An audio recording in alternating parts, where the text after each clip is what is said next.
இன்னைக்கு வீடியோவில் ரோட்டு கடை ராகி கூழ் எப்படி செய்யலாங்கிறது தான் பார்க்க போகிறோம். ரொம்ப சூப்பராக இருக்கும். நம்ம பார்த்த உடனே பிடிக்கலாம் அப்படிங்கிற மாதிரி இருக்கும்.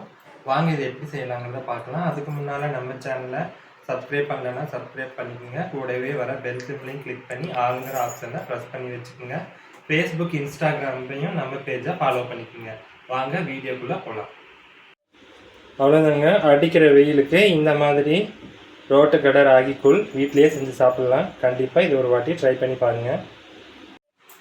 வணக்கம், என் பேர் Jayapal Raju. Welcome to Mettur multi craft channel. First இந்த ரெசிபி பண்ணுறதுக்கு நம்ம ஒரு கடாயில் 1 கப் அளவுக்கு ராகி மாவு எடுத்துக்கலாம். கூடவே நான் ஒரு ஸ்பூன் அளவுக்கு மிளகுத்தூள் சேர்க்குறேன்.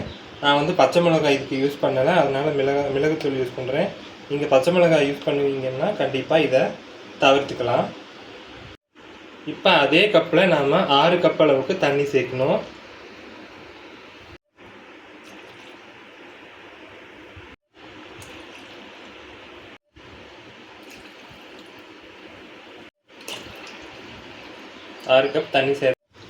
இப்போ இது ஒரு ஸ்பூன் வச்சு இல்லைன்னா விஸ்க் வச்சு இதை நல்லா கலந்துடலாம். கட்டி எதுவும் இல்லாத மாதிரி கலந்து எடுத்துக்கலாம்.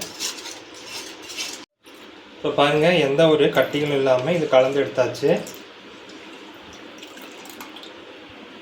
அடுப்பை மீடியம் ஃப்ளேம்லேயே வச்சு இதை நல்லா கலந்து விட்டுட்டே இருக்கணும். ஏன்னா இது டக்குன்னு அடி பிடிச்சிரும். அதனால் கண்டிப்பாக இதை கைவிடாமல் கலந்து விட்டுகிட்டே இருக்கணும். ஒரு 5 நிமிஷம் ஆகும். ஸ்டவ் மீடியம் ஃப்ளேம்லேயே வச்சு இதை நல்லா கலந்து கொடுத்துட்டே இருக்கலாம்.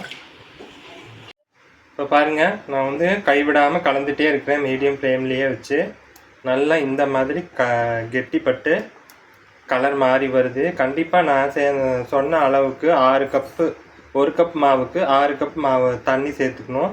இதுக்கு கம்மியாகவும் சேர்க்கக்கூடாது, அதிகமாகவும் சேர்க்கக்கூடாது. ஒருவேளை நீங்கள் களி மாதிரி செஞ்சு சாப்பிட்ணுன்னு ஆசைப்பட்டிங்கன்னா 1 கப் மாவுக்கு 3 கப் தண்ணி சேர்த்து செஞ்சுக்குங்க. நாம் இன்றைக்கி கூழ் தான் செய்ய போகிறோம். அதனால் நான் 6 கப் தண்ணி சேர்த்துருக்கேன். பாருங்கள், கொஞ்சம் கூட கட்டிகளே இல்லை. இந்த மாதிரி கெட்டியானதும் நாம் சிம்மில் வச்சு மறுபடியும் நாம் கைவிடாமல் கிளறி விட்டுக்கிட்டே இருக்கணும். இது நல்லா வெந்து வரணும். இது வேகலைன்னா வயிறு உபாதை ஏற்படுத்தும். அதனால் கண்டிப்பாக நாம் இதன் டைம் கொடுத்து நல்லா வேக வச்சு எடுக்கணும். இப்போ அடுப்பை நான் சிம்மில் வச்சுட்டு இன்னும் ஒரு 3-4 நிமிஷத்துக்கு நான் இது கைவிடாமல் கிளறி விட போகிறேன். இப்போ பாருங்கள், மாவு நல்லா வெந்து இந்த மாதிரி பபுள்ஸாக பாருங்கள் கொதிச்சு சடப்படான்னு கொதிக்குது பாருங்கள். இந்த மாதிரி கொதிக்கணும். இன்னும் கூட நம்ம ஒரு 2 நிமிஷம் இதில் நல்லா மிக்ஸ் பண்ணிக்கிட்டே இருக்கணும், கலந்து கொடுத்துக்கிட்டே இருக்கணும். இது இப்போ பார்த்திங்கன்னா 80% உங்களுக்கு நல்லா வந்திருக்கு. இன்னும் கூட இது நல்லா வேகணும். அப்போ தான் நமக்கு நல்ல கூழ் கிடைக்கும், நல்ல மணமாக இருக்கும். இல்லாட்டினா உங்களுக்கு பச்சை வாசனை இருக்கும். கண்டிப்பாக இது ஒரு டைம் கொடுத்து நல்லா வேக வைக்கணும். இல்லாட்டினா நமக்கு வயிறு உபாதைகளை உருவாக்கும். இப்போ பாருங்கள், நல்லா வெந்துருச்சு. இந்த மாதிரி கிளாஸியாக இருக்குது பாருங்கள், கிளாஸியாக உழுகுது பாருங்கள். இந்த மாதிரி உழுந்தால் உங்களுக்கு வெந்துருச்சுன்னு அர்த்தம். இப்போ நாம் ஸ்டவ்வை ஆஃப் பண்ணிவிட்டு இது முழுமையாக ஆற விட்டுடலாம். இப்போ பார்த்தீங்கன்னா இது நல்லா முழுமையாக வெந்து பாருங்கள், கலர் மாதிரி எவ்வளோ சூப்பராக வந்துருக்குன்னு பாருங்கள். கொஞ்சம் கூட கட்டிகளே இல்லாமல் நான் நல்லா கலந்து எடுத்துகிட்டு வந்திருக்கேன். இதே மாதிரி செஞ்சுக்குங்க. இப்போ இதை நம்ம முழுமையாக ஆற விட்டு நம்ம இதில் தயிர் ஆட் பண்ணிக்கலாம். இப்போ பாருங்கள், இது நல்லா முழுமையாக ஆறிடுச்சு. இப்போ பாருங்கள், நல்லா கெட்டிப்பட்டு வந்திருக்கு. ஆக்சுவலாக பார்த்தீங்கன்னா இது நான் 1 மணி நேரம் தான் விட்டுருக்கேன்.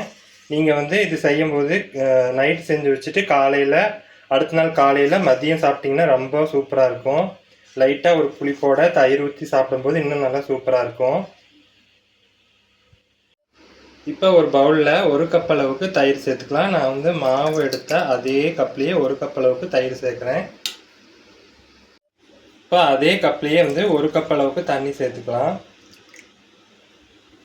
இது கொஞ்சம் கூட கட்டிகளே இல்லாமல் நல்லா விஸ்க் வச்சு நல்லா கலந்து விட்டுடலாம். இப்போ நம்ம கலந்த தயிரை இதுக்குள்ளே சேர்த்துடலாம்.